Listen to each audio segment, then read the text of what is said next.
నమస్కారం. సోమవారం పరమేశ్వరుడికి ప్రీతిపాత్రమైన రోజు. సోమవారం శివాభిషేకం చేసుకుంటే ఉత్తమ ఫలితాలు కలుగుతాయి. అయితే ఇంట్లో శివలింగం ఏర్పాటు చేసుకొని వారంలో వచ్చే 7 రోజుల్లో ఒక్కొక్క రోజు శివలింగానికి ఒక్కొక్క రకమైన అభిషేకం చేస్తే ఒక్కొక్క రకమైన ప్రయోజనం చేకూరుతుంది.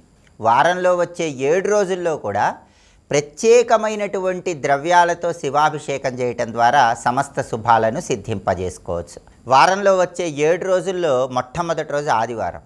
ఆదివారం ఎప్పుడు శివలింగానికి అభిషేకం చేసినా తేనెతో అభిషేకం చేస్తే రాహుగ్రహ దోషాలు తొలగిపోతాయి. నల్ల ద్రాక్ష పండ్ల రసంతో ఆదివారం అభిషేకం చేస్తే రాహుగ్రహ దోషాలు తొలగిపోతాయి. ఎవరికైనా జాతకంలో రాహుబలం లేకపోతే విదేశీయాన ప్రయత్నాలు ఆలస్యం అవుతూ ఉంటాయి. స్నేహితుల వల్ల మోసపోతూ ఉంటారు. అలాంటి వాళ్ళందరూ ఆదివారం పూట పుట్ట తేనెతో కానీ చెరకు రసంతో కానీ నల్ల ద్రాక్ష పండ్ల రసంతో కానీ శివలింగానికి అభిషేకం చేస్తే రాహుదోషాలు తొలగింపజేసుకొని తొందరగా విదేశాలకు వెళ్ళవచ్చు. స్నేహితుల వల్ల మోసపోయే అవకాశాలు ఉండవు.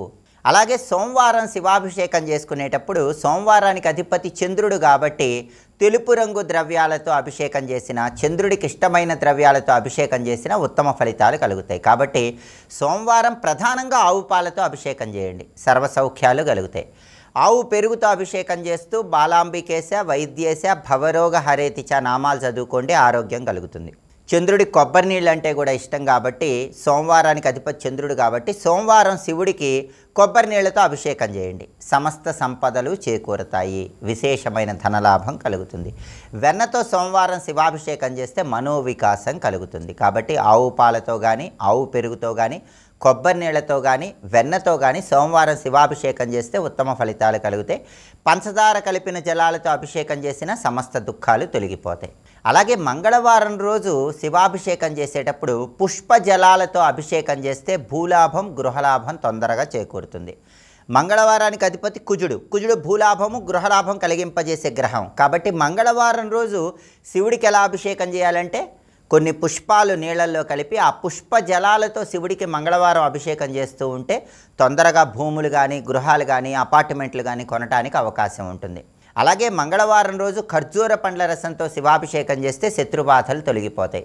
ఎందుకంటే కుజుడి అనుగ్రహం ఉంటే శత్రుబాధలు తొలగిపోతాయి. మంగళవారానికి అధిపతి కుజుడు కాబట్టి కుజుడి ద్వారా శివానుగ్రహం ద్వారా శత్రుబాధలు పోగొట్టుకోవటానికి ఖర్జూర పండ్ల రసంతో శివాభిషేకం చేయాలి. అలాగే బుధవారం పూట శివాభిషేకం చేసేటప్పుడు గరిక పోచలు కలిపిన నీళ్లతో శివాభిషేకం చేయండి, పోగొట్టుకున్న ధన కనక వస్తువాహన ప్రాప్తిని సిద్ధింపజేసుకోవచ్చు. గురువారం రోజు శివాభిషేకం చేసేటప్పుడు పసుపు కలిపిన నీళ్లతో శివాభిషేకం చేస్తే గురుబలం పెరుగుతుంది, సత్సంతానం కలుగుతుంది, వివాహ సమస్యలన్నీ కూడా తొలగిపోతాయి. గురువారం పూట అరటి పండ్ల గుజ్జుతో శివాభిషేకం చేస్తే చేతి వరకు వచ్చి జారిపోతున్న పనుల్లో విజయం చేకూరుతుంది. సువర్ణ జలాలతో అభిషేకం చేస్తే అఖండ ధనలాభం కలుగుతుంది. బంగారం కొద్దిగా నీళ్ళలో కలిపి గురువారం బంగారం కలిపి నీళ్లతో శివాభిషేకం చేయటం ద్వారా అఖండ ధనలాభం రాజవైభవం కలుగుతుంది. అదేవిధంగా శుక్రవారం పూట శివుడికి అభిషేకం చేసేటప్పుడు కస్తూరి జలాలతో అభిషేకం చేయండి, చక్రవర్తిత్వం కలుగుతుంది. కుంకుమ పువ్వు కలిపిన జలాలతో కానీ కుంకుమ పువ్వు కలిపిన పాలతో కానీ శివాభిషేకం చేస్తే సౌందర్యం పెరుగుతుంది.